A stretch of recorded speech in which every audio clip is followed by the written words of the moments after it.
cas très pratique de la collaboration entre Sobery et Sarpi Veolia. On va essayer de faire la chose de la façon la plus cool possible et interactive, donc n'hésitez pas aussi à intervenir. On filera le micro en fonction de notre envie. Donc voilà, ça se passera de cette manière-là. On va parler effectivement achat responsable. Je sais que ça parle beaucoup à nos collègues de Richardson. Donc c'est vraiment pour vous qu'on fait cette présentation. Et puis, Julie, je te laisse démarrer. Donc du coup, Sarpi, on est spécialisé dans le traitement et la valorisation des déchets dangereux et des sites pollués. Donc on est répartis partout en France et en Europe avec 110 sites industriels. Et aujourd'hui, on compte plus de 4200 collaborateurs. Et du coup, par an, on traite à peu près 10 millions de tonnes réparties sur 4 secteurs différents. Non ? Si, c'est bon. Donc le traitement et la valorisation, le recyclage des huiles usagées et l'huile alimentaire usagée, les déchets minéraux et la dépollution et la rémédiation de nos sols.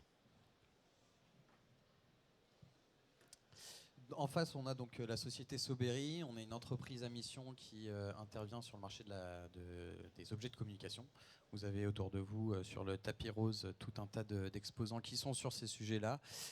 Entreprise à mission, ça veut dire quoi? Ça veut dire qu'on est audité tous les 2 ans sur des objectifs. Alors, vous allez nous dire, ces objectifs, c'est des objectifs que vous posez vous-même, c'est le cas. Sauf qu'on est assez exigeant avec nous-mêmes. Nos objectifs à nous, ils sont de réduire l'impact environnemental directement du marché de la communication. Ça passe par de l'analyse, puisque si on veut réduire, ça veut dire qu'il faut qu'on commence par évaluer.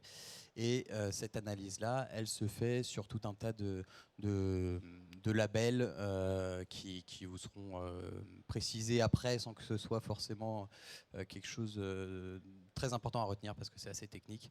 Mais l'idée, c'est qu'on ne sort pas les choses de notre manche, de notre chapeau. Il y a des accréditations et des normes ISO qui sont derrière tout ça. Et on applique aujourd'hui les méthodologies les plus avancées en termes d'analyse d'impact environnemental multicritères et des analyses de cycle de vie pour le secteur des objets de communication, pour remplir notre objectif de mission qui est de réduire l'impact environnemental des produits.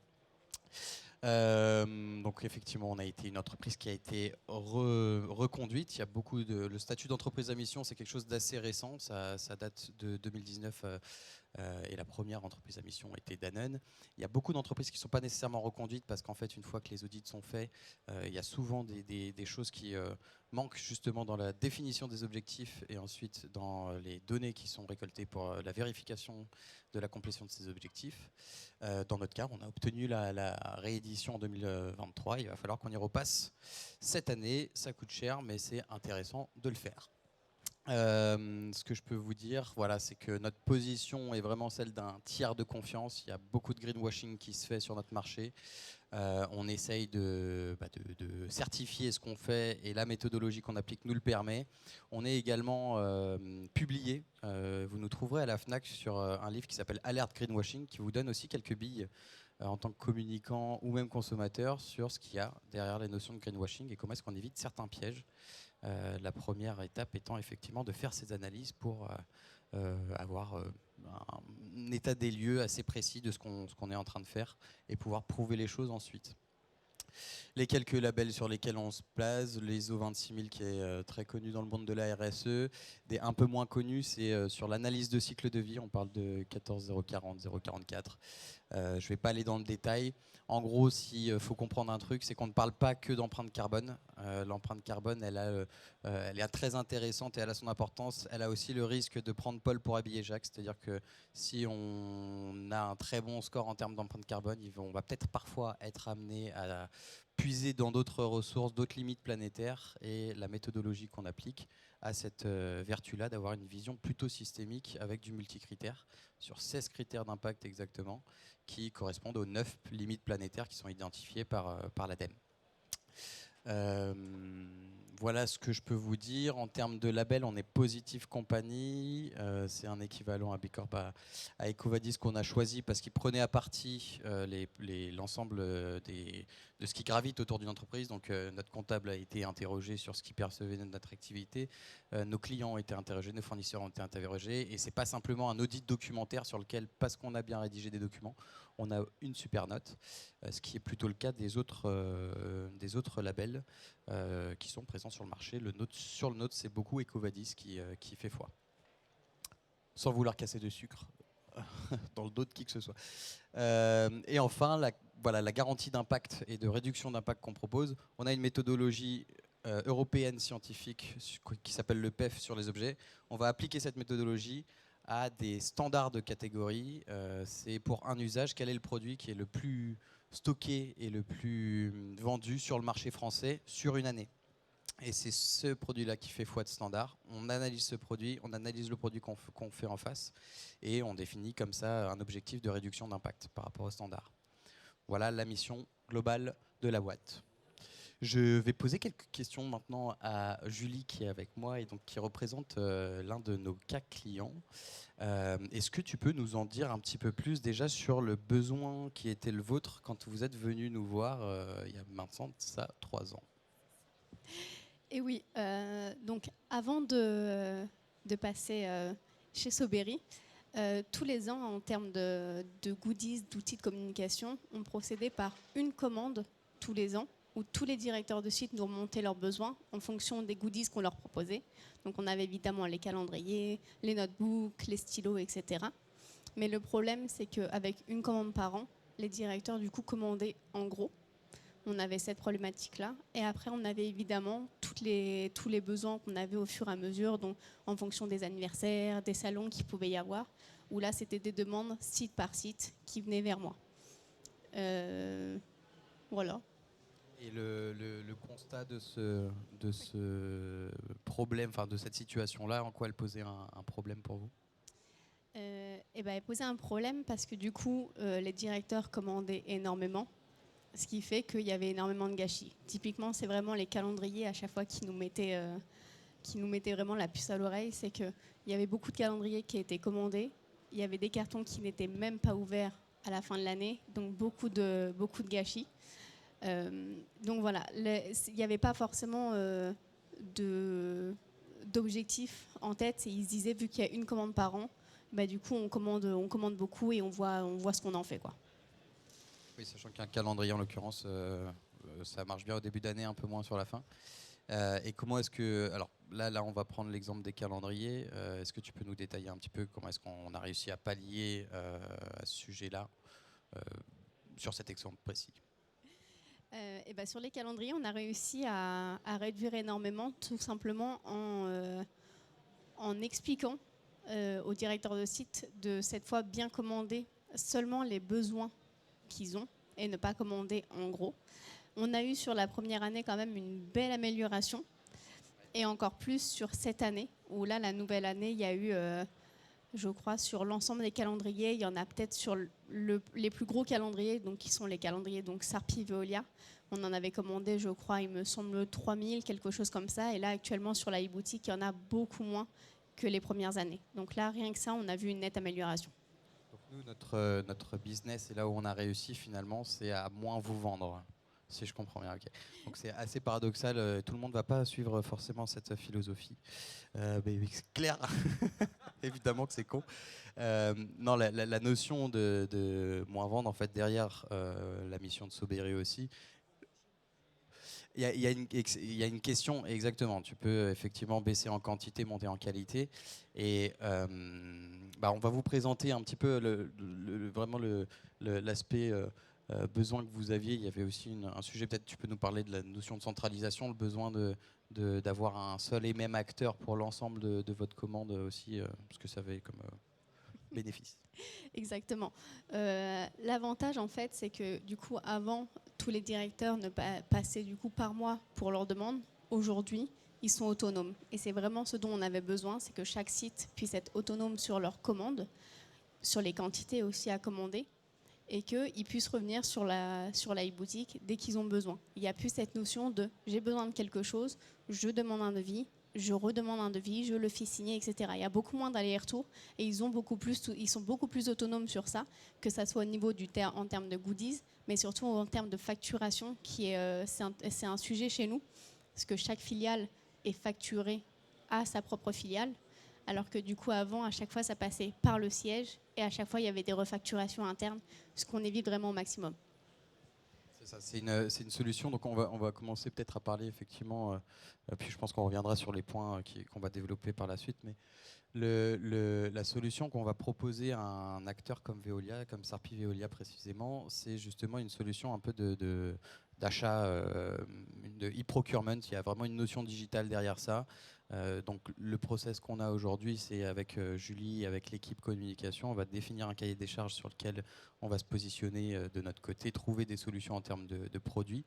Là, avec la confiance qui nous donne sur la notion de sourcing responsable, c'est-à-dire que aujourd'hui, on fonctionne vraiment sur un partenariat de confiance, et ce partenariat de confiance, évidemment, il repose sur toutes les preuves qui sont disponibles. C'est pas juste de la confiance parce qu'on a une bonne relation et qu'on est cool. Non, c'est parce qu'on a tous les éléments pour pouvoir prouver tout ce qu'on avance en termes d'impact environnemental. Donc ça, c'est vraiment un sujet sur lequel finalement vous n'allez pas vous poser la question en fait. Et par contre, ensuite, on répond à des besoins très concrets de certains produits, de certaines OP qui vont ou pas d'ailleurs rentrer sur une boutique. La boutique, c'est vraiment un site internet à la couleur de Sarpi Veolia, sur laquelle ils retrouvent des produits sur lesquels on s'est mis d'accord avec le siège. Donc c'est en ça qu'il y a un aspect centralisation. Et ensuite, sur la distribution, ces produits sont disponibles en stock. Et dès qu'une personne passe une commande sur le site, en fait, ça part avec toute la chaîne logistique qui suit pour une réception sur toute l'Europe en 2-3 jours ouvrés. Donc c'est quand même une solution très activable pour les communicants sur les différents pôles. Et après, c'est à vous de mener finalement les enquêtes et les relations internes pour être au plus proche, rester au plus proche du besoin final avec une solution qui soit applicable et utilisable par tous les membres du groupe. En fait, ce qui était super important aussi en changeant un peu de manière de faire, c'est d'avoir vraiment une transparence sur les produits justement qu'on allait proposer. Il est arrivé avec différents prestataires que finalement on se retrouve avec des goodies dits made in France et finalement on se rendait compte après qu'ils ne l'étaient pas.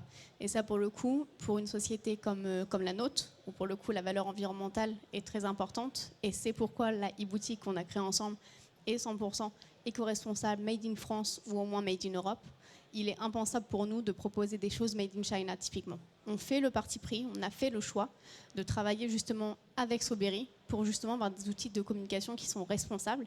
Et c'est pour ça qu'il y a tout un travail à chaque fois, ensemble, à chaque fois dès qu'on a une idée.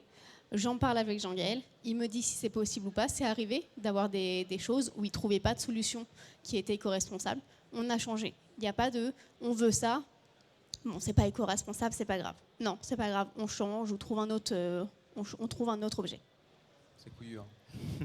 Mais c'est en ça aussi que du coup, on sait que la position qu'on a sur notre marché nous confirme aussi, et puis ça, c'est surtout les relations qu'on a avec nos clients qui nous confirment cette position de tiers de confiance, parce qu'on sait que quelque part, les objectifs qu'on s'est posés, sur lesquels on est noté, ne nous permettent pas un champ de transgression important. Donc on se tient à ça avec des clients, et c'est aussi pas pour rien que c'est avec Julie aujourd'hui qu'on présente le cas d'usage. C'est parce que tous les clients ne sont pas comme ça. Il y en a beaucoup qui vont chercher, qui partiront du principe que c'est pas grave si cette fois on n'est pas à 100%. Alors, on ne vise pas le 100%, c'est évident, parce que ce serait irréaliste, et en fait on deviendrait aussi des ayatollahs militants, et on se couperait du monde entier finalement. Donc il n'y a pas de notion de 100%, on est sur du 80-20, on va chercher à faire au mieux sur 80% des cas, et puis il va y avoir 20% des cas où on est... mais cette mesure-là, on la maîtrise, et on sait dire à notre client quand on fait quelque chose qui ne va pas dans le bon sens d'un point de vue impact environnemental. Et voilà. En fait, chaque objet qui est vraiment mis sur l'iBoutique, il y a vraiment cette notion de « ok, il est sur l'iBoutique parce qu'il y a un besoin, parce qu'on nous l'a demandé, mais il est sur l'iBoutique parce que, entre guillemets, on le peut. Parce que Jean-Gaël a pu me trouver un produit qui est made in France, qui est made in Europe, ou parce qu'il y a, par exemple, on avait fait 2 gobelets qui étaient faits à base d'algues recyclées. Voilà, il y a toujours cette notion de trouver un peu l'objet de communication qui va être original, qui va être intéressant, mais surtout qui va être vraiment en rapport avec vraiment nos valeurs. Et là, je vous présente rapidement le reporting qu'on a eu sur 2024 ensemble. Vous voyez que ce n'est pas un reporting orienté purement empreinte carbone, parce que je vous ai expliqué que c'était pas forcément à critère unique une bonne évaluation et une bonne aide à la prise de décision. Derrière le PEF, le Product Environmental Footprint, il va y avoir 16 critères d'impact, dont quel impact ça va avoir sur les nappes phréatiques, sur les eaux, sur les... Super. Donc la méthode qu'on applique prend tous les standards de catégorie sur lesquels on a bossé, et la comparaison des produits, des références qu'on a réellement faites avec Sarpi Veolia, et pour une finalité, une réduction observée sur l'ensemble de l'année, sur les 16 critères d'impact, de 23%. Donc on est quasiment dans les objectifs nous qu'on se fixe en termes d'éco-conception. On parle réellement d'éco-conception globale quand on est à moins 25% par rapport à un standard. Et puis il y a quelques petits trucs qui nous mettent un peu dedans parfois, malgré le fait de faire aussi du Made in France, Made in Europe. Il faut savoir qu'il va y avoir certains produits qui génèrent une plus grande réduction d'impact global, même Made in Asie, malgré des mix énergétiques. Comment est-ce l'électricité qu'ils utilisent, qui sont issues d'usines charbon, etc. Malgré ça, il va y avoir des produits sur lesquels les méthodes d'industriels sont tellement plus développées là-bas, avec les gisements sur le plastique recyclé par exemple, qu'on n'est pas compétitif d'un point de vue impact environnemental sur de la fabrication Europe ou française. Donc c'est aussi payer le contre-coup d'industries qu'on a choisi de délocaliser il y a une quarantaine d'années. Ils ont évidemment optimisé ces industries-là et développé des choses qui sont... malgré nos idées reçues, réellement vertueuses pour une réduction d'impact et du coup pour l'environnement. On parle de vertueux, on parle de moins pire, on ne parle pas de mieux. C'est aussi là-dessus tout un tas de vocabulaire qu'on évite d'employer. Est-ce que vous avez éventuellement des questions à poser nos amis Anne Richardson ou derrière, qui vous viendraient sur comment est-ce qu'on applique ça plus précisément, sur le process qui est en cours, etc.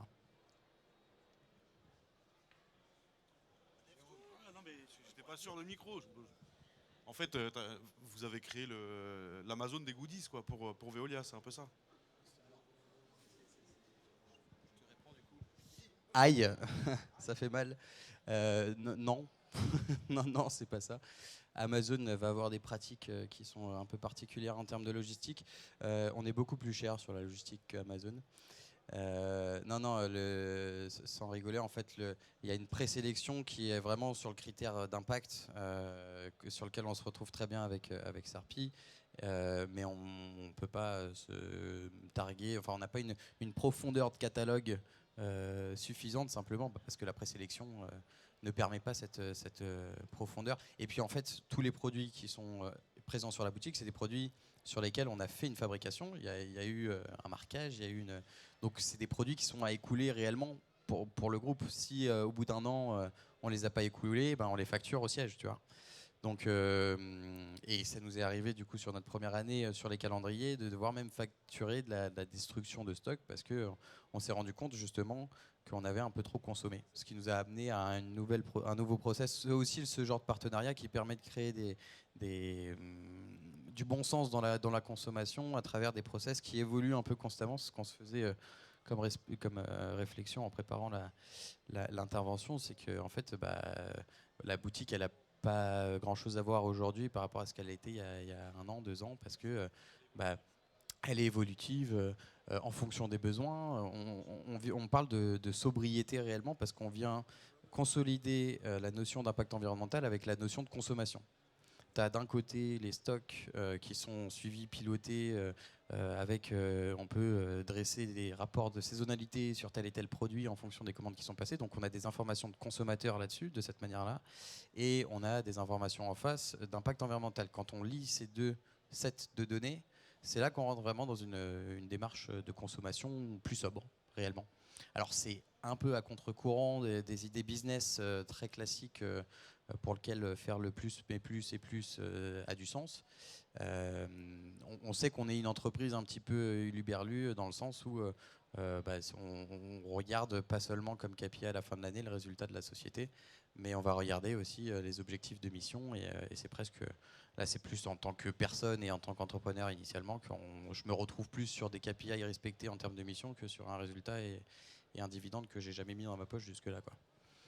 Voilà. En fait, on fait le choix de ne pas avoir une trentaine d'outils de communication sur les boutiques pour justement ne pas que ça finisse comme Amazon. Le but, c'est pas de proposer aux collaborateurs un magasin complet avec plein de goodies, mais justement d'avoir une e-boutique qui va leur permettre d'avoir des objets de communication qui vont leur servir au quotidien, que ça soit pour des salons, que ça soit pour accueillir un collaborateur. Donc il n'y a pas cette notion de on en met, on en met, on en met. Au contraire, c'est moi qui vais vers Jean-Gaël pour rajouter un goodies. C'est jamais lui qui va venir vers moi en disant ah bah j'ai vu ça, je te conseillerais ça, il faut peut-être en rajouter quelques-uns. Non, jamais. C'est moi, dès que j'ai une demande ou quoi que ce soit, on en discute. Généralement, on fait un petit point comme ça, généralement, pour voir un peu les nouveautés, pour voir ce qu'on pourrait mettre. Mais c'est jamais dans l'optique de se dire bah, on en rajoute pour en rajouter. C'est pas le but. Il n'y a pas de push, effectivement. Pardon. Bah, si vous avez des gisements, si vous faites du recyclé, il faudrait que je vienne voir ce que vous faites, mais avec plaisir, ouais. Ouais, bah ça a du sens. Dès qu'il y a après moi je vous envoie on a une Élise Lucet interne qui vient un peu vous poser les questions gratouillantes et si vous remplissez ces questions-là, avec grand plaisir. Alors ce sera un mec parce que notre Élise Lucet à nous est masculin. Il s'appelle Axel Denis, mais voilà, il n'a pas eu le choix, je crois. Il est arrivé comme ça.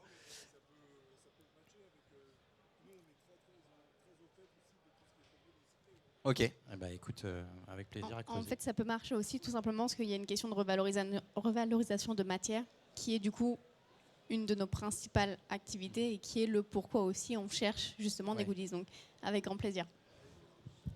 Le recycler, c'est ça. C'est mettre à profit des gisements qui existent et du coup, la production se fait en France, la transformation se fait en France. Faudrait que je vienne regarder ce que vous faites exactement. Ouais, eh ben moi aussi. Très bien, avec plaisir. Ben, si madame, pas de questions, tout est clair. Ok, parfait. Mesdames, derrière, tout est bon aussi. Parfait. Et ben, je pense qu'on va s'arrêter là. Et ben, merci à vous. Merci. Et très bonne soirée à tous.